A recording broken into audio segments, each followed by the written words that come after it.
Le Seigneur soit avec vous. Évangile de Jésus-Christ selon saint Jean.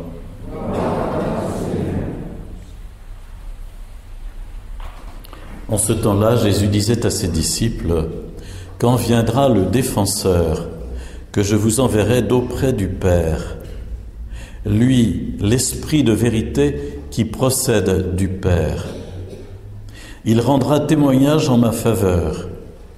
Et vous aussi, vous allez rendre témoignage, car vous êtes avec moi depuis le commencement. J'ai encore beaucoup d'autres choses à vous dire, mais pour l'instant, vous ne pouvez pas les porter. Quand il viendra, lui, l'Esprit de vérité, il vous conduira dans la vérité tout entière. En effet, ce qu'il dira ne viendra pas de lui-même, mais ce qu'il aura entendu, il le dira. Et ce qui va venir, il vous le fera connaître. Lui me glorifiera, car il recevra ce qui vient de moi pour vous le faire connaître. Tout ce que possède le Père est à moi.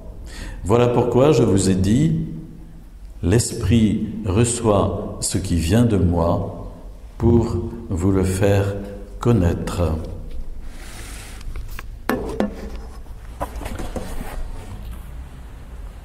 Acclamons la parole de Dieu.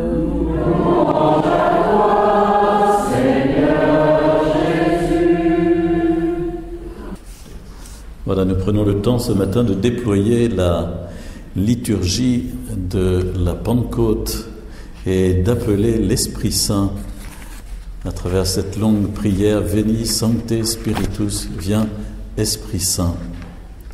Et Jésus, à l'instant, nous disait, quand il viendrait, le défenseur, l'appelle-t-il le défenseur. C'est comme si on était dans le cadre d'un procès et qu'il y avait l'accusateur, celui qui est à charge, puis le défenseur et l'avocat. Et Jésus dit, je vous l'enverrai d'auprès du Père, l'Esprit de vérité qui procède du Père, et il me rendra témoignage. Il rendra témoignage en ma faveur. Où Jésus dit encore, il recevra ce qui vient de moi pour vous le faire connaître. Autrement dit, l'Esprit Saint ne travaille pas à son compte.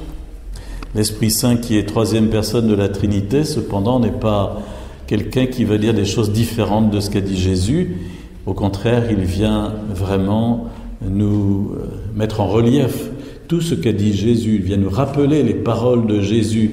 Il vient nous ouvrir aux paroles de Jésus. Il vient nous les redonner pour que nous puissions les vivre. Il y a un enfant du catéchisme qui disait ainsi, quand on lui posait la question « Qu'est-ce que c'est que l'Esprit Saint ?» Il disait « C'est l'encourageur, celui qui nous encourage. » Voilà. Nous avons en nous quelqu'un d'autre qui est l'Esprit Saint que nous avons reçu à notre baptême, à notre confirmation, si nous sommes confirmés, si nous ne le sommes pas, recevez ce sacrement de confirmation, puisqu'il est donné chaque année à la cathédrale le samedi. Hier soir, il y avait 100 de personnes qui ont reçu ce sacrement donné par l'évêque. Nous avons en nous quelqu'un d'autre qui est l'Esprit Saint. Et en lisant cet évangile, je me souvenais, vous savez, de l'expérience que nous avions autrefois quand on conduisait les voitures et qu'il n'y avait pas, comment on appelle ça, la direction assistée, voilà. On avait un volant où il fallait vraiment pousser, tirer, tourner, c'était douloureux, notamment quand on avait un peu d'arthrose, et on en a des souvenirs quelquefois qui ne sont pas très bons. Mais aujourd'hui, on a des voitures avec une conduite assistée, une direction assistée, pardon, bientôt on n'aura plus du tout à conduire d'ailleurs, d'après ce qu'on nous dit. Mais voilà, il y a en nous quelqu'un d'autre qui vient démultiplier les petits efforts que nous pouvons poser pour les orienter, et il est le prédécesseur, celui qui nous tire, il est le pousseur, celui qui nous pousse par derrière pour que nous puissions vraiment aller de l'avant. Il est celui qui nous assiste. Nous ne sommes pas seuls.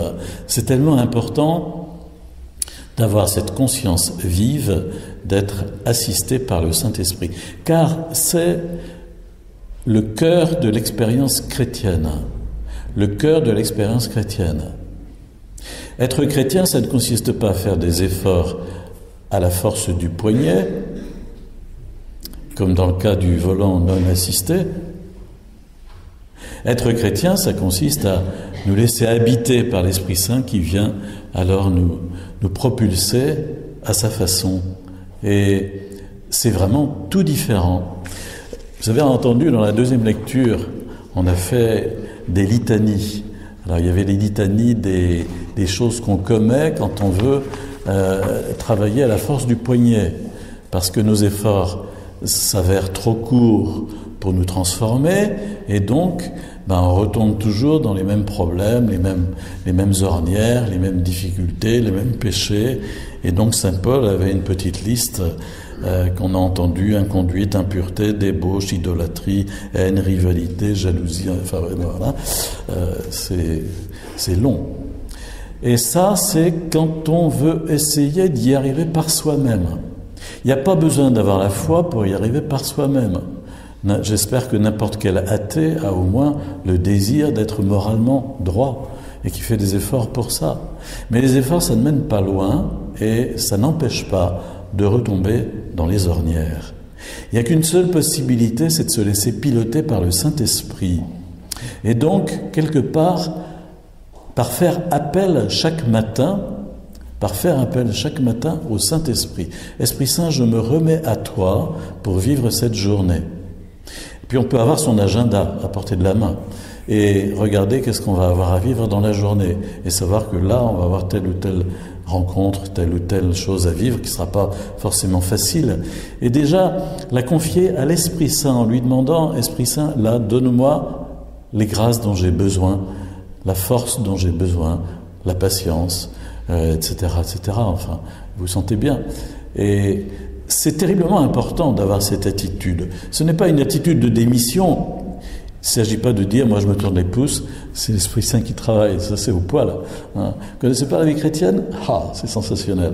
Non, parce que jamais le Seigneur ne gomme la nature, et donc il prend en compte nos efforts, et il ne supprime pas les efforts que nous avons à tenter et à vivre. Mais il vient les assister, les optimiser, comme on dirait aujourd'hui, les fortifier, les décupler, les démultiplier, de sorte que nous puissions porter un fruit qui est le fruit de l'Esprit. Et là, Saint Paul avait une autre litanie: amour, joie, paix, patience, bonté, bienveillance, fidélité, douceur, maîtrise de soi. Et il ajoute: en ces domaines, la loi n'intervient pas. La loi n'intervient pas. Qu'est-ce que ça veut dire? Ça veut dire que dans les premières litanies, celle de l'homme laissé à ses propres biscottos, comme il retombe dans les ornières, la loi est là pour lui donner une sorte de guide, pour le faire rentrer dans le chemin qui convient. Il a besoin de la loi. Mais celui qui est conduit par l'Esprit Saint, la loi est dépassée. Et l'Esprit le mène de lui-même vers ce que Dieu attend, vers la volonté de Dieu.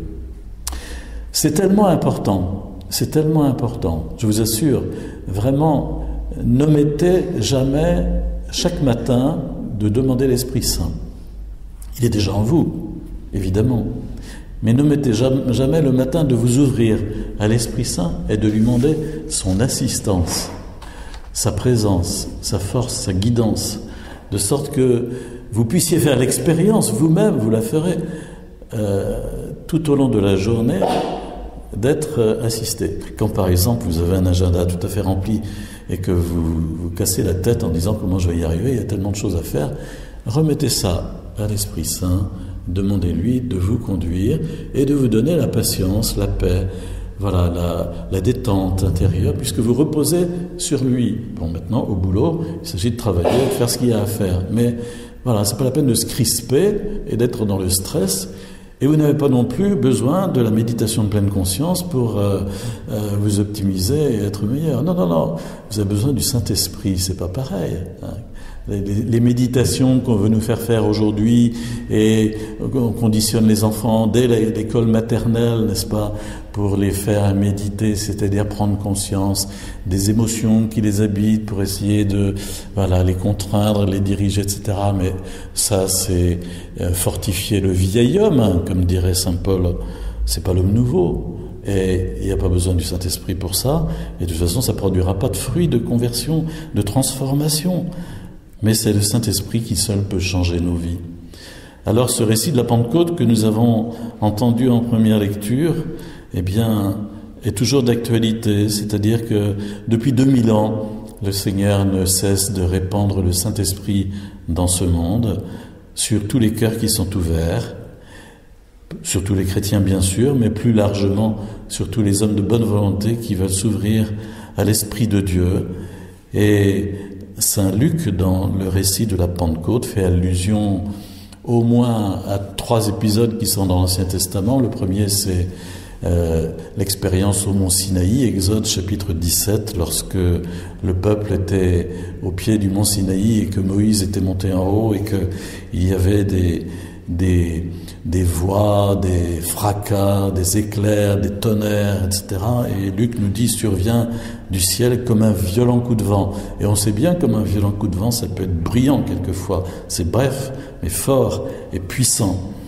Et toute la maison où ils étaient assis en fut remplie tout entière.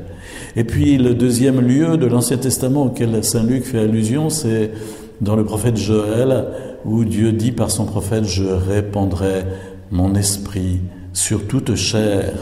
Je répandrai mon esprit sur toute chair, et c'est ce qui se passe depuis 2000 ans. Et puis le troisième lieu de l'Ancien Testament auquel Luc fait appel, c'est l'épisode dans la Genèse de la tour de Babel, vous savez, où Dieu dit « Oh là là, il faut arrêter ça parce que les hommes veulent faire une tour qui monte jusqu'au ciel, et puis surtout ils veulent vraiment vivre une unité dans l'uniformité contrainte qui monte et qui est et il les a dispersés dans plusieurs langues pour leur apprendre l'unité dans la diversité. Mais là, ça a été plutôt l'expérience de la diversité. Et à la Pentecôte, c'est l'expérience de l'unité dans la diversité.